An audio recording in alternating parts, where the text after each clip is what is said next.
Hi friends, welcome to alpha channel.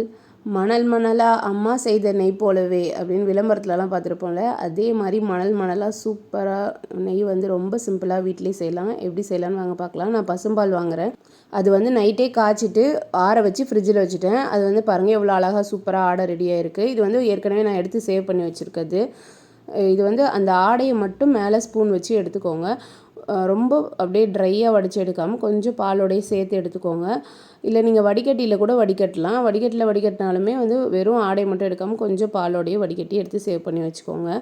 நம்ம என்னைக்கு வெண்ணெய் ரெடி பண்ண போகிறோமோ அன்னைக்கு ஒரு 4 hours முன்னாடியே எடுத்து ஃப்ரிட்ஜிலேருந்து வெளியே வச்சுக்கோங்க. இது வெளியே வைக்கும் போதே வந்து 2 பவுலில் நல்லா தண்ணி ஊற்றி ஐஸ் கட்டி ரெடி பண்ணி வச்சுக்கோங்க. நம்ம எடுத்து வச்சுருக்க பாலாடை, அதுக்கப்புறம் இந்த ஐஸ் தண்ணி ரெண்டுத்தையும் ஊற்றி மிக்சியில் வந்து பல்ஸ் மோடில் 2 சுற்றி விட்டு எடுத்திங்கன்னா போதும். அப்படியே வெண்ணெய் வந்து மேலே திரண்டு வந்துடும். அது நல்லா வடிகட்டி பிழிஞ்சி எடுத்து நம்ம வைக்கணும். எந்த அளவுக்கு நம்ம இதை பிழிஞ்சி எடுத்து அதில் இருக்கிற அந்த பாலெல்லாம் ரிமூவ் பண்ணிட்டு வெறும் பட்டர் மட்டும் கலெக்ட் பண்ணி வைக்கிறோமோ அந்த அளவுக்கு வந்து நெய் நம்மளுக்கு ரொம்பவே சூப்பராக கிடைக்கும். இதே ப்ராசஸ் வந்து அட்லீஸ்ட் ஒரு 4-5 டைம்ஸ் வந்து நம்ம ஐஸ் வாட்டர் மாற்றி திருப்பி இதே மாதிரி வாஷ் பண்ணி எடுக்கணும். அப்புறம் கையே வந்து எனக்கு வைக்க முடியல, அப்படி அந்த மரத்து போயிருக்கு. அந்த அளவுக்கு வந்து அந்த வாட்டர் வந்து ரொம்பவே கூலிங்காக இருக்கணும். அது வந்து நல்லா பிழிஞ்சி எடுக்கணும் அந்த வெண்ணெயை. இதை மாதிரி வந்து ஒரு 4-5 டைம்ஸ் பண்ணணும். அந்த வாட்டர் பார்த்திங்களா பால் மாதிரி இருக்குல்ல, அது அப்படியே கிளியர் ஆகி க்ளீன் வாட்டர் மாதிரி வர்ற வரைக்கும் நம்ம வந்து திருப்பி இதே மாதிரி பிழிஞ்சி எடுக்கணும். ஏன்னா வந்து அந்த பால் அது பாருங்கள், இப்போ தண்ணி நான் ஊற்றும் போது தெரியும் பாருங்கள், அது அந்த பாலில் இருக்கிற திரியாக வருது பாருங்கள். இது நம்மளுக்கு அதிகமாக வந்துச்சுன்னா நெய்யோட டேஸ்ட்டும் கம்மியாயிடும். அதுக்கப்புறம் நம்ம வேஸ்டேஜும் நெய் காய்ச்சும் போது ரொம்ப அதிகமாக இருக்கும். ஸோ அதனால் நம்ம நிறைய வாட்டி இது பாருங்கள், இப்போ எவ்வளோ க்ளீனாக இருக்குது பாருங்கள் தண்ணி.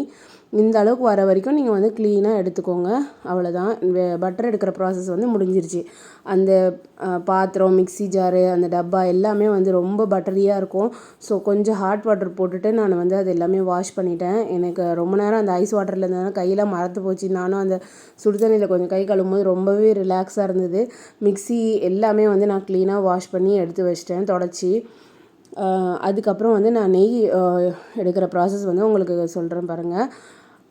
அந்த பட்டரை வந்து ஒரு பெரிய கடாயை எடுத்துக்கோங்க. நம்ம இருக்கிற அளவை விட கொஞ்சம் பெரிய கடாயாகவே எடுத்துக்கோங்க. ஏன்னா வந்து பொங்கி ஊற்றிடும். நான் வந்து ஸ்டெப் பை ஸ்டெப்பாக உங்களுக்கு வந்து சொல்கிறேன் பாருங்கள். இந்த பட்டர் வந்து நல்லா கரைஞ்சி நெக்ஸ்ட்டு ஸ்டெப்பு பார்த்தீங்கன்னா இது பாருங்கள், லைட்டாக ஆயில் வந்து வெளியே பிரிகிற மாதிரி இருக்கு பாருங்கள். இதுதான், இது வந்து ரொம்ப முக்கியமான ஸ்டெப். என்னென்னா ரொம்ப ஸ்லோ குக் தான். ஆரம்பத்துலேருந்து டில் த எண்டு வரைக்கும் வந்து ரொம்ப ஸ்லோ ஃபயர்லேயே வைங்க. இது கொஞ்சம் ரெடி பண்ணுறதுக்கு டைம் எடுக்கும். ஸோ நான் சமைக்கும் போதே வந்து ஒரு அடுப்பில் இதை போட்டு காய்ச்சிட்ருக்கேன்.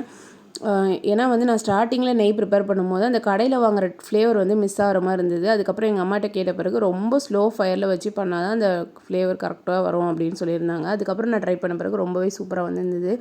நீங்கள் ஸ்டெப்பாக பாருங்கள். அந்த வெள்ளை கலரில் படிஞ்சிருந்ததில் அது கொஞ்சம் கொஞ்சமாக ப்ரௌனிஷாக மாற ஆரம்பிக்கும்.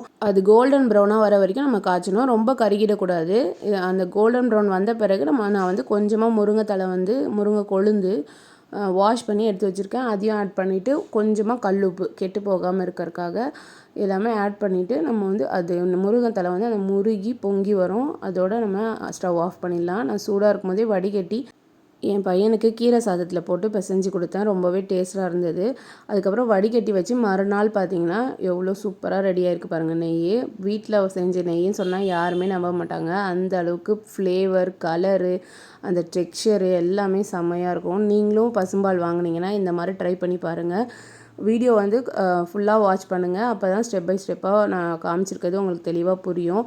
நான் வந்து இந்த நெய் ஊற்றி பொங்கல் தாளித்தேன். ரொம்பவே டேஸ்ட்டாக இருந்தது. இந்த நெய் செய்யும் போதே வீடே அவ்வளோ வாசனையாக இருந்தது. நீங்களும் இதே மாதிரி ட்ரை பண்ணி பாருங்கள். ஆல்ஃபா சேனலை சப்ஸ்கிரைப் பண்ணி சப்போர்ட் பண்ணுங்கள். பாய்.